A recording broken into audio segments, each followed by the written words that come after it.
Okay, good morning and welcome back to Chile, where we are leaving Futaleufu on another crisp and clear morning. 13 degrees, slightly chilly.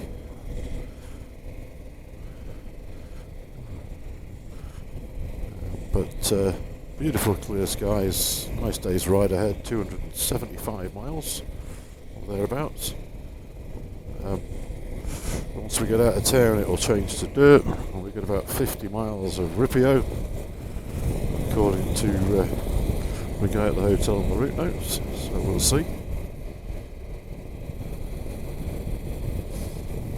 On the Carretera Austral when we get onto it, one of the more famous adventure biking roads in the world, road built during General Pinochet's regime, covers 770 miles down from north to south of Chile. It was built by the army so that he could move his forces around should he decide to attack his neighbour Argentina, which fortunately didn't really happen. But that's today's ride. We'll switch the camera on when things get a bit more interesting, a bit more scenic later on. But as you can see, so far this morning we've got great weather. The weather in Coyhaique for this afternoon looks like we're going to get some rain, so we will see what actually happens once things get a little bit more, we get further into the day.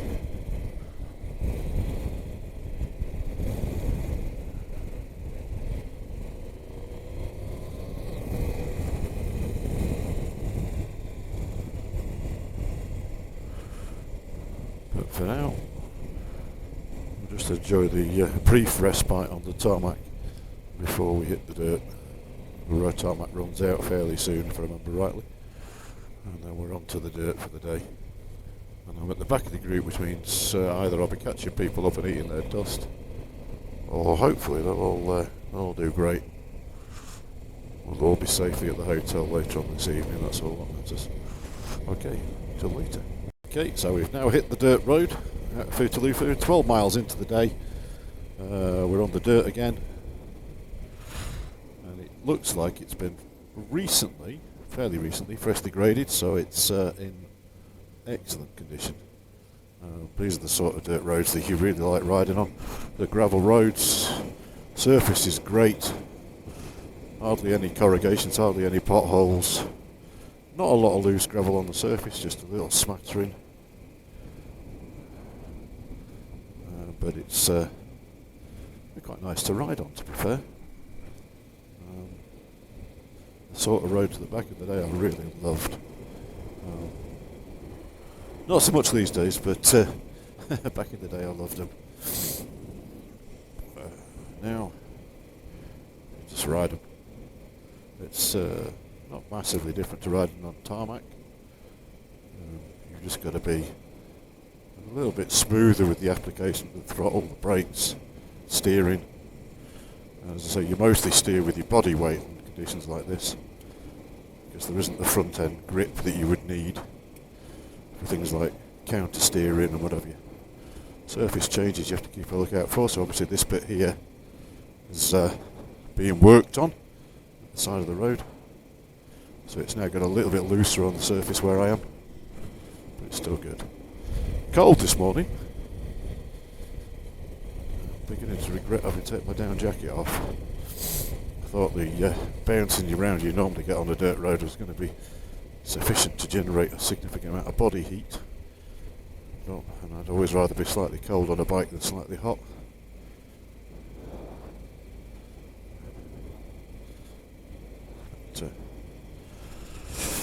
But all's good. So there you go, we've got the beautiful mountain scenery. You feel very remote when you're on a road like this. But this is actually the road that the locals will use. Not all roads are paved, because that costs a significant amount of money, of course.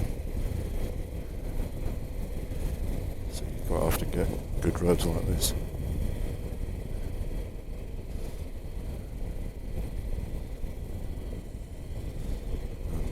Takes us through this absolutely spectacular alpine scenery, these snow mountains. It's just beautiful. Anyway, that's me for now, maybe more later. Welcome back to Chile, where we've reached the end of the dirt section. This is a newly paved section. Back in the day this was all dirt road. Back when we did it in '09 it was certainly dirt road. We did it in March, I think it was paved, so this is not quite that new, but it's fairly new, as you can tell. And whilst on the dirt, I caught up with a couple of guys. Now we're looking after Norman, who is actually at the head of this pack. So Norman, now a 73-year-old prostate cancer survivor, bless him, he's leading us along, and he's leading us on a merry dance along this stretch of tarmac. He doesn't hang about, certainly ride a bike, especially on the paved stuff. He had a bit of a fall yesterday, bless him, through that water crossing, but he's okay, battered and bruised and still going strong. 73 years old. So there's hope for me yet in terms of my longevity at riding motorcycles in exotic places.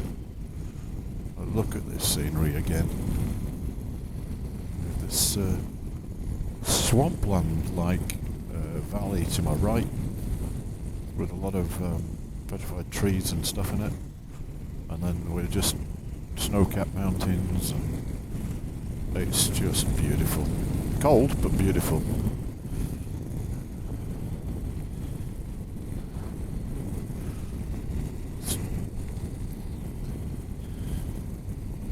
Every day you do this, you think how lucky I am to be able to do this, even if it does have its challenging moments. Okay, up ahead we've got some roadworks and warnings of signs, so be ever cautious, just in case. Fin de pavimento, that means we're going back onto dirt. 200 metres. The waterfall to the left.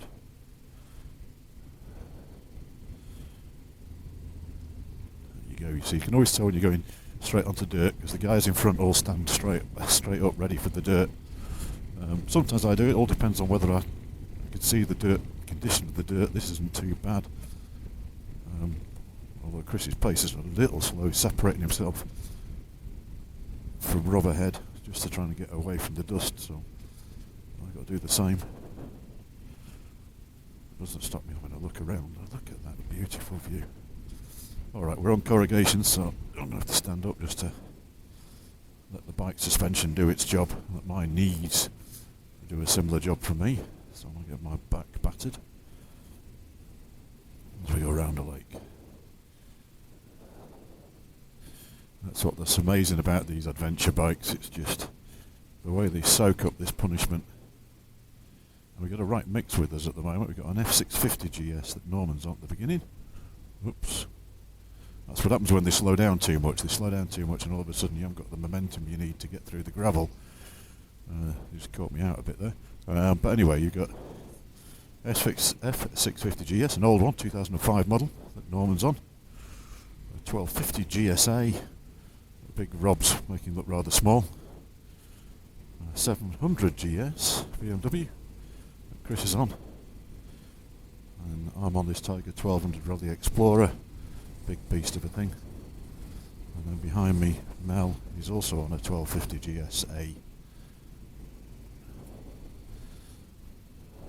Look at the colour of that water, it's just, maybe you can see it through the dust. It's beautiful.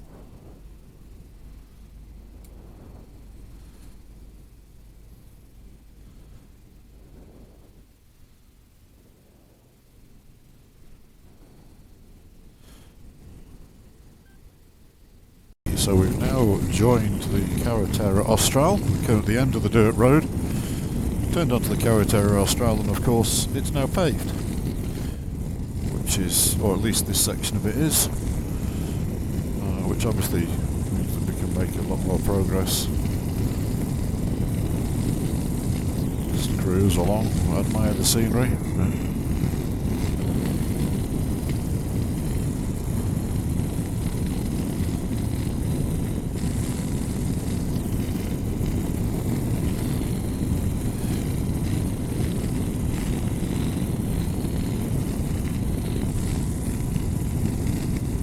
see the weather is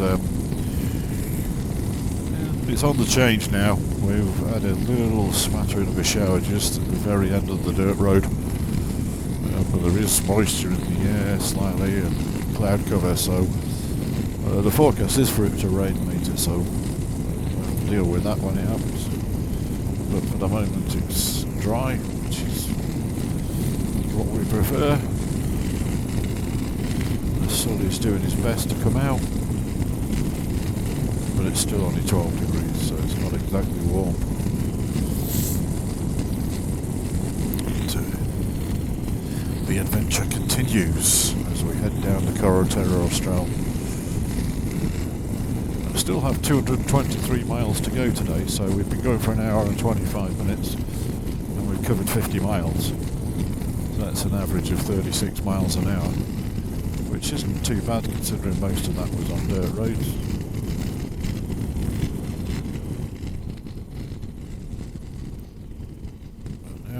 Norman leading again, then Mel, Chris and Rob, the three new guys. They joined us in Santiago.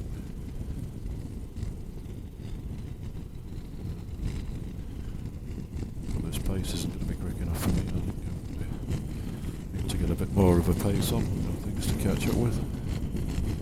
And also you want to make the pace while you can on the tarmac roads.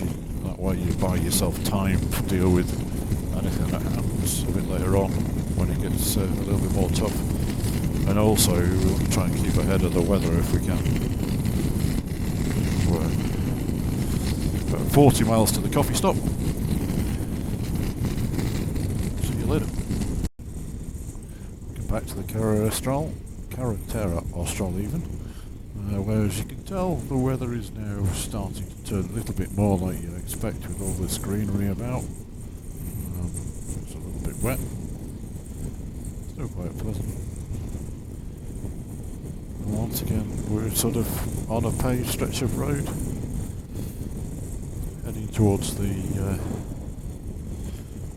German fjord-like town of Coyhaique. But despite the fact that it's now 11:45, we've still got a whopping great big 180 miles to go, simply because of the time it takes negotiate those gravel roads, and also we stopped for a rather nice hot chocolate cafe a few miles back. Much needed because it was getting very cold. So now we're all tucked up in pretty much everything I own. The sun is trying weakly to come out. Temperature's still 11 degrees C, so God knows what's going to happen when the temperature really gets dropped. It really drops because I'm rapidly running out of extra layers to put on. I've even broken out my winter gloves because the vented summer ones were, well, basically just my hands were freezing with the heated grips on. So that's the news from this part of the Carretera Austral anyway. As you can see. Battery level's low, so I'm going to turn the camera off and put it back on later. Okay, so welcome back to the most challenging part of the ride today, which is these, already negotiated loads of these, but the uphill, wet, muddy hairpins. So, basically, just got to hope there isn't anything coming the other way while we swing out wide to have a look, and then cut back. As soon as we get a view of the road, we just keep the power on a little bit, first gear, just trundling along with no traction control.